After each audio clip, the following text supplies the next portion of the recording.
నమస్తే.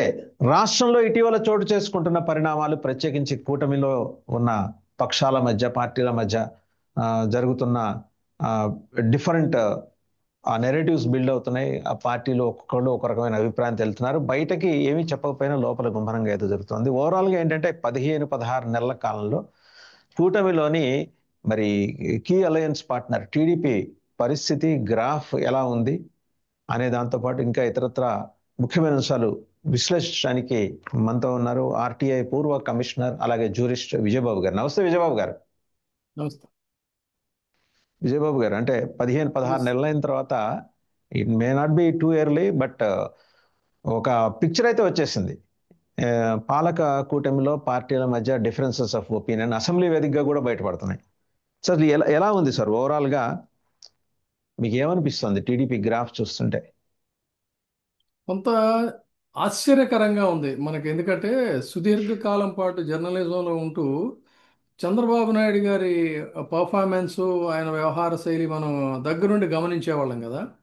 అలాంటిది గతంలో ఉన్న చంద్రబాబు నాయుడు గారి వ్యవహార శైలికి, ప్రస్తుత ముఖ్యమంత్రిగా ఆయన నిర్వహిస్తున్నటువంటి తీరుకి ఎక్కడా కూడా అసలు పోలిక పొంతన కించిత్ లేదు. ఇది మనం చెప్తున్న మాట కాదు. ఆ పార్టీలో చాలా కాలం, సుదీర్ఘకాలం పాటు ఆయనతో ప్రయాణిస్తున్నటువంటి వాళ్ళు చెప్తున్నటువంటి మాట, అదేవిధంగా ఆ, జర్నలిజంలో ఉన్న మనబోటి వాళ్ళు చెప్తున్నటువంటి మాట, విపక్షాల్లో ఉన్న కొంత సీనియర్లు వాళ్ళు కూడా ఇదే మాట చెప్తున్నారు. ఎందుకు ఈ పరిస్థితి వచ్చింది అనేది ఇక్కడ మనం దీనికి గనక సరైన సమాధానాన్ని గనక మనం పొందగలిగితే, ప్రస్తుత పర్ఫార్మెన్స్లో ఇలాంటి పరిస్థితి ఎందుకు వచ్చింది అనే దానికి మనకి ఈజీగా సమాధానం దొరుకుతుంది. అయితే మన అభిప్రాయం ఏంటి అన్నట్లయితే, ఒక్క మాటగా ఒక్క బాటగా, ఉదాహరణకి మీకు గతంలో యూపీఏ ప్రభుత్వం తీసుకుందాం. కేంద్రంలో కాంగ్రెస్ పార్టీ అంటేనే అసలు ఎక్కడికక్కడ ముఠాలకి మఠాలకి కేంద్రం అనేది పెద్ద పేరు. అయితే వాళ్ళు దానికి ఏం చెప్పేవాళ్ళు?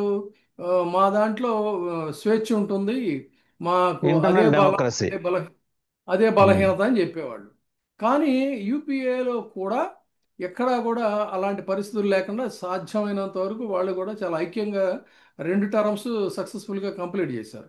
ఇక ఎన్డీఏ విషయం చెప్పనక్కర్లేదు. ఎన్డీఏలో ఎంతకి ఏ రకమైన అసంతృప్తి ఉన్నా, విత్ ఇన్ ది బీజేపీలో అసంతృప్తి ఉన్నా కూడా నోరెత్తే పరిస్థితి లేదు. కాబట్టి వాళ్ళు ఆ విధంగా సస్టైన్ అవుతున్నారు. ఇది ఆ, మరి ఇక్కడికి వచ్చేసరికి కూటమిలో జనరల్గా కూటమి అంటేనే ఈక్వల్ పవర్స్, ప్యారలల్ పవర్స్ ఉన్నప్పుడు మాత్రమే ఈ కుమ్ములాటలు, ముఠాలు, మఠాలు అనేటువంటివి ఉంటాయి. కానీ ఇక్కడ వాళ్ళందరికీ ఏ రకంగా కూడా చంద్రబాబు నాయుడు గారి దరిదాపులకి అనుభవ రీత్యా కానీ, వయసు రీత్యా కానీ, ఇంకో రీత్యా కానీ దగ్గరకు వచ్చేటువంటి పరిస్థితి లేదు మిగతా వాళ్ళకి. కానీ ఎందుకు ఆ పరిస్థితి వచ్చిందంటే, విత్ ఇన్ ది తెలుగుదేశం పార్టీలోనే 2 పవర్ సెంటర్స్ వ్యవహరిస్తున్నాయా? ఇది బయటికి మీడియాలో, వాళ్ళ భజన మీడియా వాళ్ళు మాట్లాడలేదు. మిగతా మీడియాలో కూడా ఇంకా ఈ రకమైనటువంటి పరిస్థితి రావడం లేదు. కానీ మోనోపలిక్ ఈ వ్యవహార శైలి, ఇవన్నీ కూడా ఆయన కుమారుడు చేస్తున్నటువంటి చర్యలు వీటి మీద వస్తున్నాయి. కానీ 2 ప్యారలల్ సెంటర్స్ కింద ఇవి తయారవుతున్నాయి.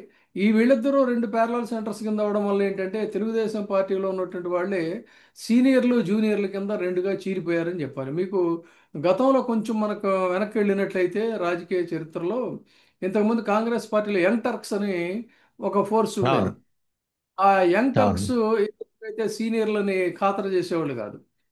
ఆ విధంగా ఇక్కడ యంగ్ టర్క్స్ అందరిది కూడా ఒక రకమైన వ్యవహార శైలి, సీనియర్లు అందరూ ఏమో వాళ్ళు అలిగి వాళ్ళ యొక్క సీనియారిటీని గుర్తించడం ఏం లేదనేటువంటి ఒక న్యూనతతో వాళ్ళు ఇబ్బందులు పడుతున్న పరిస్థితి. సో ఇది కంట్రోల్ చేసే స్థితిలో చంద్రబాబు నాయుడు గారు లేరా? ఫేస్ సేవింగ్ కోసం మాత్రమే అంతా తానే చేస్తున్నాను అన్నట్టుగా గంభీరంగా మీడియా ముందు మాత్రం ఆయన స్టేట్మెంట్స్ ఇవ్వడాలు ఇలాంటివన్నీ చేస్తున్నారా అనేది ఇక్కడ గమనించాలి. సార్, ఒక క్వశ్చన్ సార్. ఇప్పుడు ఎంత కాదనుకున్నా ఆయన టవరింగ్ పర్సనాలిటీ. ఎందుకంటే ఎస్.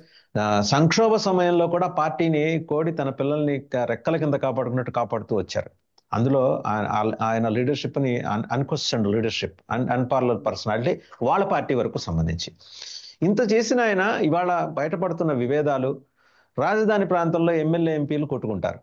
ఈయనేమో దుబాయ్ నుంచి ఆగ్రహించడం, కన్నెర చేయడం తప్పించి వచ్చిన తర్వాత చేసింది ఏం లేదు. సరే, తుఫాన్ వచ్చింది, ఓ 4 రోజులాగా ఏమైనా పిలిపిస్తారేమో, పిలిపించినా మళ్ళీ ఇదే.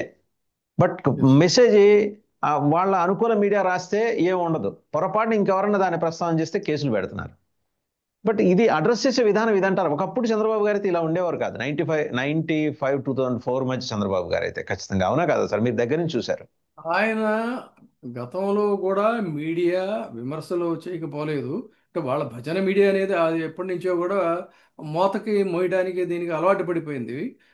కానీ మిగతా వాళ్ళు కూడా విమర్శలు అవి చేస్తున్నప్పుడు కూడా ఆయన వాళ్ళు ఎదురుపడినప్పుడు ఏం బ్రదర్ అని చెప్పని మాట్లాడటం, కొంత డెమోక్రటిక్గా వ్యవహరించడం ఇదంతా జరిగేది.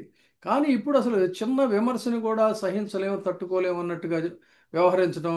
ఒకప్పుడు ఏ మీడియా ద్వారా అయితే నిజానికి చంద్రబాబు నాయుడు గారి పొలిటికల్ జర్నీ, ఆయన ఎలివేషను ఇదంతా కూడా బికాస్ ఆఫ్ మీడియా. కానీ ఉమ్, ఆ మీడియానే ఈ రోజున ఆయన చాలా తృణీకార భావంతో చూడటం, వాళ్ళని సీనియర్ మోస్ట్ జర్నలిస్టులను సైతం కూడా చాలా హీనాతిహీనంగా వాళ్ళ పట్ల ఒక ఒపీనియన్ రావడం అనేది చాలా బాధాకరం, దురదృష్టకరమైనటువంటి అంశం. కాకపోతే ఏంటంటే ఆయన్ని ఫోర్స్ఫుల్గా ఈ విధంగా నడిపించేటువంటి శక్తులు ఏమైనా ఉన్నాయా అనేది కూడా ఇక్కడ మనం చూడాలి.